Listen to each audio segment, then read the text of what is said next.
What is up, Leisure Martians? This is Rohit Raina. You're watching Leisure Martini, and today I am going to give a very quick review of Malayankunju, the Fahadh Faasil film from I think this year, 2022. It is a survival thriller film, and but it has so many shades.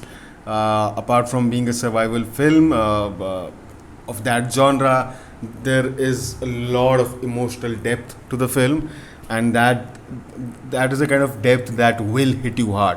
It does not try to be emotional. It doesn't just try to be emotional. It actually makes you sad at a lot of points in the film, at a lot of moments, starting with maybe like when you are 20 minutes 30 minutes in till the very end. So I'll just quickly start talking about the specifics. So when I started watching, the first 20 minutes were like, I was like, because I have seen about three films of Fahad Fasil before this, which is Joji, Kumbalgani Nights, and Vikram. And his character in this film reminded me a lot of his character in Kumalgiri Nights and Joji.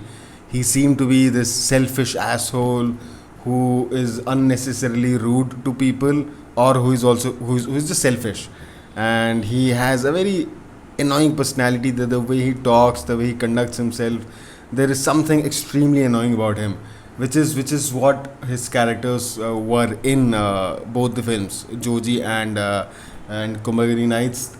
They had their differences, but a lot of similarities, which is what I found, which is what I thought that this film is also about. So I was not too much into it because I wanted to see a different Fahad Fasil, which I got to see in Vikram.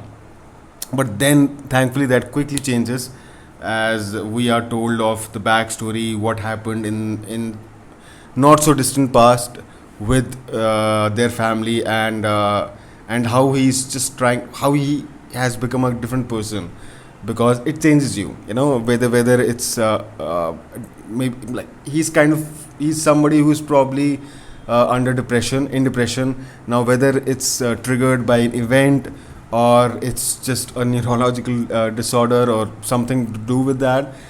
It changes you, and it has changed him. It has made him a totally different person in the film, and it's very believable. It's very believable. It does not go overboard. It does not go melodramatic. There are no scenes of where he's singing sad songs, or there's an unnatural outburst on someone, and you're like, oh dude, this guy is so sad and he's just taking it out, and we should feel for him, even though he's being rude, even though he's being extremely rude to someone, as he's screaming, so there are no such scenes. He's not screaming at anybody in any standout scene. There's no melodrama. There's no sad background music that stays. It's just a very organic thing. You are initially you're wondering, but once you are there, you kind of feel extremely sorry for him, even when he is talking rudely, which is not overboard, which is a very organic, very natural way, like how real people in their real lives would be like, when they are rude to people. Uh, but of course, if you know it's the film from this genre, survival thriller, you kind of know what kind of calamity is going to strike to that town, or to him, because there is plenty of mention of that. But eventually, when that happens, when that calamity strikes, even though you predicted it like an hour in advance, or I don't know, like 70-80 minutes in advance, it still has its shock value 100% intact. I was watching, I knew this is going to come. It comes quite late in the film. Unlike the other survival thriller films, eventually that event happens quite late in the film. There is a lot of that there's a lot that's going on. Basically, we are learning about this character, Fahad Fasil, throughout the film. I think before the calamity strikes, which I'm saying, I don't know, which was probably 80 or 70 minutes into the film. So during that, in that phase, you are learning about him, and it's not a slow film. You won't get bored. You won't be like, okay, can you get to the point? I want to see what happens. What is the tragedy that strikes? How, like, what happens that turns this film into this drama, from this drama into this survival thriller. And you kind of know that it will happen, what will happen, you also know the reason, but eventually, like I said, when it happens, you are taken aback. That was a very shocking moment for me, because I was out of that scene. I was focused. I was out of the of my preconceived notions. I was focused on that scene, like when he's adjusting his room, setting some things aside, and all of that. I was thinking about that crying baby in that scene. Now we cannot hear him, and all of that. So the focus, the filmmakers, the director made sure that you're not thinking about what will happen, how will that event happen, because you are engrossed in what is happening right now in that film. You're invested in him. You're invested in what is he going to do. Is he going to be better on himself, because he's not good in himself. He's not good to himself. He's not as rude to others around him, to his family, but he's worst to himself. So you're just focused on that aspect. So like I said, when that eventually happens, you're like taken aback, and then the film becomes the survival thriller, and it's harrowing, it's claustrophobic. I've seen so many survival thrillers. I've seen so many survival thrillers in my life, but there are films that stand out in certain aspects. When you watch a film like Everest, you're like, oh, you can actually feel you can actually feel that how cold their skin must feel, what they are going through in the midst of all this snow and ice, and that's what you feel. That's what the director makes you feel. It's a very uh, it's a very small space. Okay, let me not reveal about that, but yeah, it's claustrophobic.